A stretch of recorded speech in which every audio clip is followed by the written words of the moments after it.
Au nom du Père et du Fils et du Saint-Esprit. Amen. Famille prophétique, où que tu sois en ce moment, je veux que tu prennes une profonde inspiration. Respire la présence de Dieu. Expire toute anxiété, toute peur, toute distraction.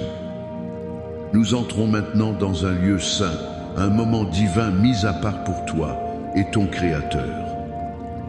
Père céleste, au nom puissant de Jésus-Christ de Nazareth, nous nous présentons devant ton trône de grâce. Nous ne venons pas par nos propres mérites, mais nous venons lavés, purifiés, justifiés par le sang précieux de l'agneau.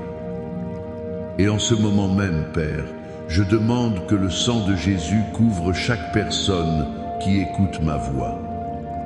Que le sang de Jésus soit une muraille de feu autour de toi, autour de ta maison, autour de ton mariage, autour de tes enfants, autour de tes finances, autour de ta santé. Je déclare que le sang de Jésus-Christ scelle maintenant et qu'aucune arme forgée contre toi ne pourra prospérer. Aucune flèche de l'ennemi, aucune parole de malédiction, aucune assignation démoniaque ne peut pénétrer la protection divine du sang de l'agneau. Je déclare que les anges du Seigneur campent autour de toi, qu'ils te gardent dans toutes tes voies. Saint-Esprit, Esprit de vérité, Esprit de réconfort, Esprit de puissance, nous t'invitons. Viens et prends le contrôle total de ce moment. Remplis la pièce où se trouve chaque auditeur. Remplis leur cœur, remplis leur esprit. Nous ne voulons pas seulement entendre une parole, nous voulons te rencontrer. Je sens fortement dans mon esprit qu'il y a des personnes connectées en ce moment qui sont sous le poids écrasant du manque. Ce n'est pas seulement un manque financier, c'est un sentiment de manque dans ton âme. Tu te sens vide. Tu regardes ta vie et tu vois ce qui n'est pas là. Tu vois les prières qui n'ont pas encore été exaucées. Tu vois les relations qui sont brisées. Tu vois les rêves qui semblent morts. L'ennemi t'a murmuré que tu es destiné à vivre dans le manque, que tu ne seras jamais assez, que tu n'auras jamais assez. Mais la parole de Dieu vient aujourd'hui pour écraser ce mensonge. L'apôtre Paul a déclaré dans Philippiens 4, 10 à 9 « Et mon Dieu pourvoira à tous vos besoins selon sa richesse, avec gloire en Jésus-Christ. » Ce n'est pas selon ta capacité, ce n'est pas selon l'économie mondiale, c'est selon sa richesse. Alors, Père, au nom de Jésus, je brise maintenant l'esprit de manque, l'esprit de pauvreté, l'esprit d'orphelin qui a tourmenté ton peuple. Je libère sur chaque vie un esprit d'abondance, un esprit d'adoption, une révélation de ta richesse et de ta bonté infinie. Reçois-le maintenant, au nom de Jésus. Avant d'aller plus loin dans la parole que Dieu a mise sur mon cœur, je veux que tu fasses quelque chose de prophétique. Si tu ressens déjà la présence de Dieu, écris « Amen » en majuscule dans les commentaires. Inonde les commentaires de « Amen ». Je veux voir une armée se lever dans la foi. C'est notre façon de dire au ciel que nous sommes présents, que nous sommes attentifs et que nous sommes prêts à recevoir. Appuie sur le bouton « J'aime » pour que cet évangile se propage. Si tu ne l'as pas encore fait, abonne-toi à cette chaîne et rejoins notre famille prophétique pour ne manquer aucune parole que Dieu nous donne. Et enfin, je te demande un acte de foi. Partage cette vidéo maintenant avec 7 personnes.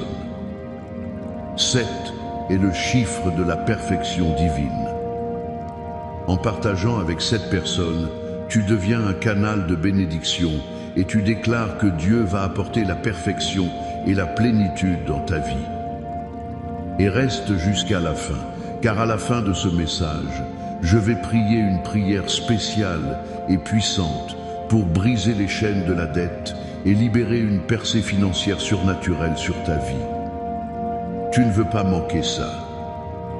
Aujourd'hui, le Seigneur veut nous emmener dans un des passages les plus aimés, les plus connus de toute la Bible.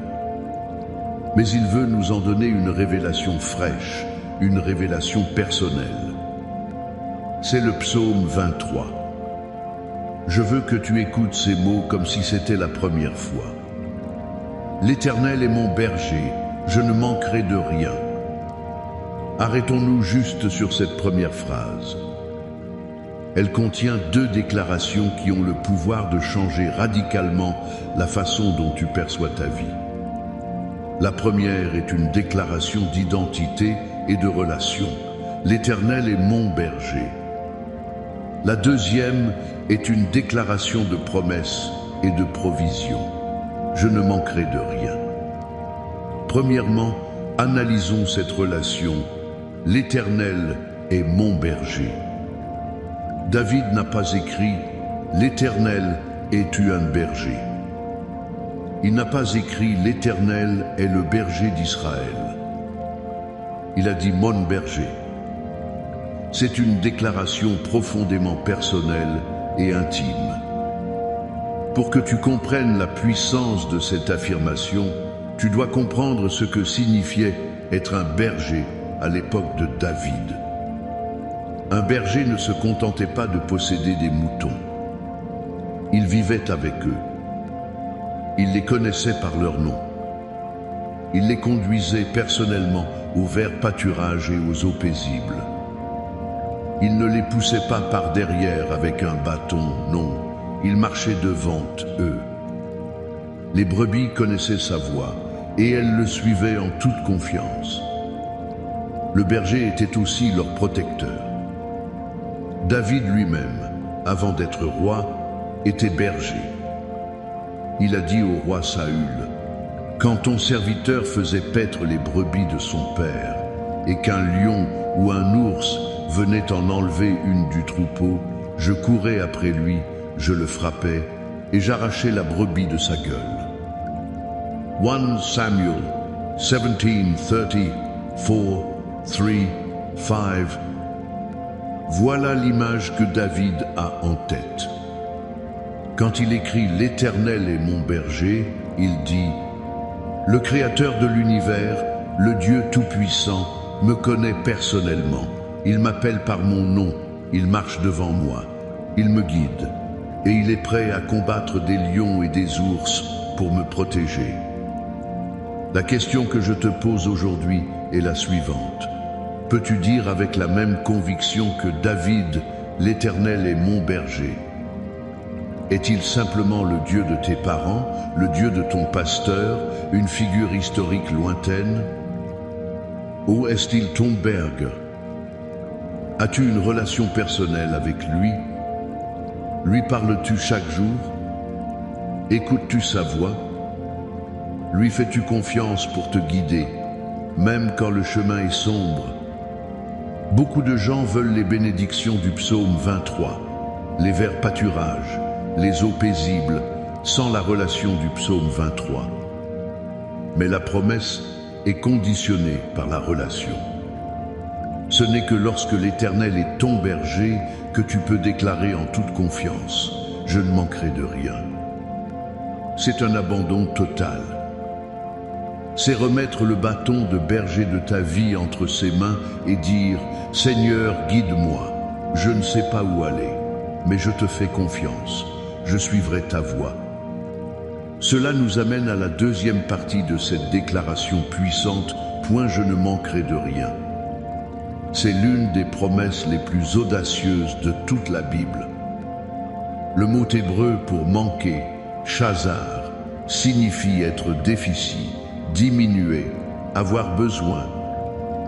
David, inspiré par le Saint-Esprit, déclare « Parce que l'Éternel est mon berger personnel, il n'y aura aucune déficience dans ma vie, rien d'essentiel ne me sera retiré. » Cette promesse couvre tous les domaines de ton existence. Tu ne manqueras de rien spirituellement. Il restaure ton âme, Quand tu es sec, il est la source d'eau vive.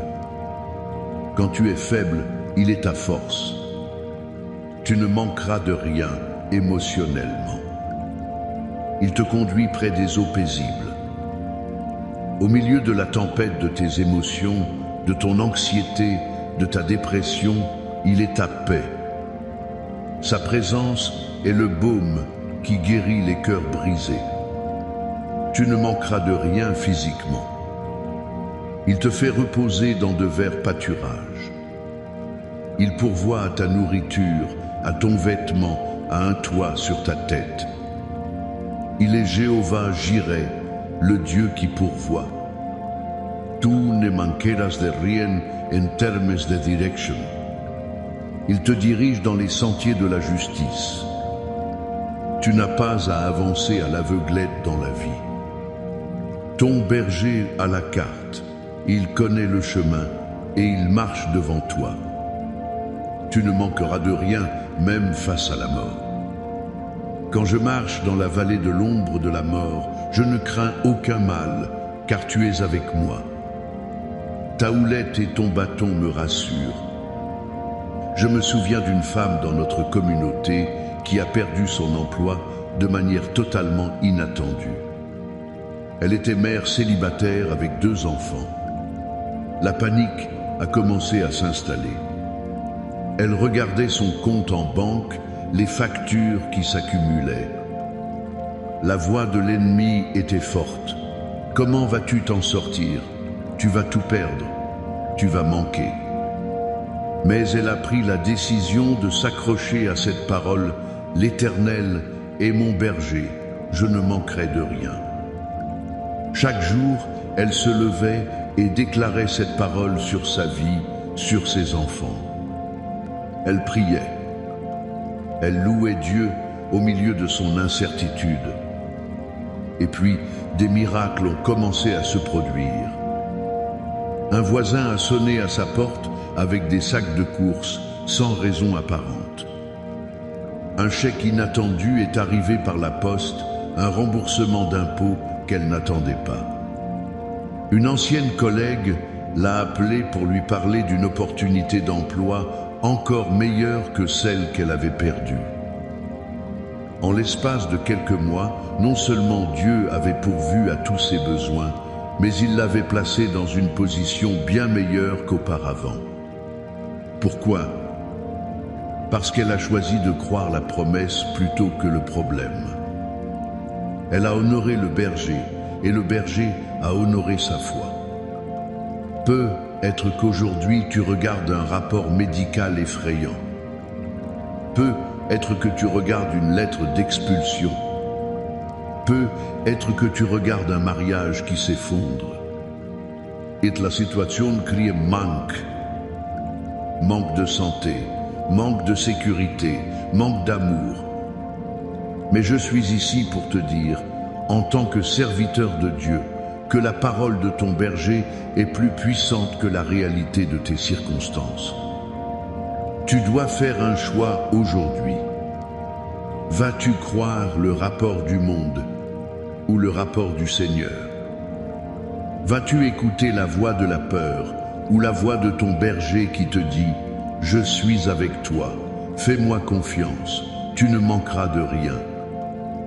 Je t'appelle maintenant à te lever dans la foi et à déclarer avec moi, là où tu es, l'Éternel est mon berger et je ne manquerai de rien. Maintenant, je veux sceller cette parole avec une déclaration de protection divine sur ta vie. Je vais lire le psaume 91 et je veux que tu reçoives chaque mot comme un bouclier pour ton âme. Écoute la parole du Seigneur. Celui qui demeure sous l'abri du Très-Haut repose à l'ombre du Tout-Puissant. Je dis à l'Éternel, mon refuge et ma forteresse, mon Dieu en qui je me confie. Car c'est lui qui te délivre du filet de l'oiseleur, de la peste et de ses ravages. Il te couvrira de ses plumes et tu trouveras un refuge sous ses ailes. Sa fidélité est un bouclier et une cuirasse. Tu ne craindras ni les terreurs de la nuit, ni la flèche qui vole de jour, ni la peste qui marche dans les ténèbres, ni la contagion qui frappe en plein midi. Que 1000 tombent à ton côté et 10 000 à ta droite, tu ne seras pas atteint. De tes yeux seulement tu regarderas et tu verras la rétribution des méchants. Car tu es mon refuge, ô Éternel. Tu fais du Très-Haut ta retraite. Aucun malheur ne t'arrivera, aucun fléau n'approchera de ta tente. Car il ordonnera à ses anges de te garder dans toutes tes voies. Ils te porteront sur les mains, de peur que ton pied ne heurte contre une pierre. Tu marcheras sur le lion et sur l'aspic, tu fouleras le lionceau et le dragon. Puisqu'il m'aime, je le délivrerai, je le protégerai, puisqu'il connaît mon nom. Il m'invoquera, et je lui répondrai. Je serai avec lui dans la détresse, je le délivrerai et je le glorifierai. Je le rassasierai de longs jours, et je lui ferai voir mon salut. Amen et Amen. Maintenant, inclinons nos cœurs pour la prière. Père, nous te remercions pour ta parole. Ta parole est la vérité. Elle est vivante et puissante. Et nous choisissons de croire ta parole plus que nos problèmes. Seigneur Jésus, mon bon berger, je prie pour chaque personne qui écoute ma voix en ce moment. Pour celui ou celle qui se sent comme une brebis perdue, effrayée et seule, je prie que tu la retrouves maintenant. Que ta houlette et ton bâton la ramènent dans la sécurité de tes bras. Fais-lui sentir ton amour, ta présence. Révèle-toi non pas comme un Dieu distant, mais comme leur berger personnel. Qu'ils entendent ta voix clairement aujourd'hui, les guidant, les rassurant, les aimant. Père, je viens contre l'esprit de manque qui a tourmenté ton peuple. Au nom de Jésus, je brise sa puissance. Je déclare que la saison du juste assez est terminée. Je déclare que la saison du pas assez est terminée. Nous entrons dans la saison du plus qu'assez. Nous entrons dans la provision de notre bon berger. Je déclare que tu ne manqueras de rien. Tu ne manqueras pas de paix. Tu ne manqueras pas de joie. Tu ne manqueras pas de force. Tu ne manqueras pas de santé. Tu ne manqueras pas de provision. Et maintenant, comme je l'ai promis, nous allons prier spécifiquement pour la percée financière. Père, ta parole déclare que tu es celui qui nous donne la force d'acquérir des richesses. Tu te plais à la prospérité de tes serviteurs. Alors, au nom de Jésus, je prends autorité sur l'esprit de dette, l'esprit de pauvreté, l'esprit de mammon qui a tenu tes enfants captifs. Je commande aux chaînes de la dette de se briser maintenant au nom de Jésus. Je brise les malédictions de pauvreté générationnelle. Le cycle s'arrête aujourd'hui avec toi. Je déclare une libération surnaturelle de la dette. Je déclare que des faveurs inattendues se manifestent. Je prie pour des promotions au travail. Je prie pour que des idées créatives, des stratégies commerciales divines soient libérées dans ton esprit. J'ouvre les écluses des cieux sur tes finances, selon Malachie 3:10. Je déclare que le Seigneur te réprimande le dévoreur pour ton bien. Reçois une onction pour la percée financière. Reçois des emplois, reçois des contrats, reçois des héritages, reçois des remboursements inattendos. Que tes comptes bancaires commencent à refléter la promesse de ton berger qui dit que tu ne manqueras de rien. Je prie pour ta famille. Là où il y a de la division, je libère la paix. Je commande aux mariages qui sont sur le point de se briser d'être restaurés maintenant, au nom de Jésus. Je brise l'esprit de divorce. Je prie pour les enfants prodigues, où qu'ils soient, que le Saint-Esprit les touche et les ramène à la maison, à toi et à leur Père céleste. Je prie pour la guérison. Par les meurtrissures de Jésus, tu as été guéri. Je commande à chaque esprit de maladie de quitter ton corps maintenant. Cancer, diabète, arthrite, douleurs chroniques, dépression, anxiété, je vous commande de partir au nom de Jésus. Sois guéri, sois restauré, sois rendu complet de la tête aux pieds. Je déclare la victoire sur chaque bataille que tu mènes. La victoire sur la dépendance. La victoire sur la peur. La victoire sur le découragement. Tu es plus que vainqueur par celui qui t'a aimé. Marche dans ta victoire. Marche dans ton autorité. Marche dans ta destinée. Et maintenant, reçois cette bénédiction. Que l'Éternel te bénisse et te garde. Que l'Éternel fasse luire sa face sur toi et t'accorde sa grâce. Que l'Éternel tourne sa face vers toi et te donne la paix. La paix dans ton esprit, la paix dans ton cœur, la paix dans ta maison. Au nom du Père et du Fils et du Saint-Esprit. Amen. Va en paix et marche avec ton berger.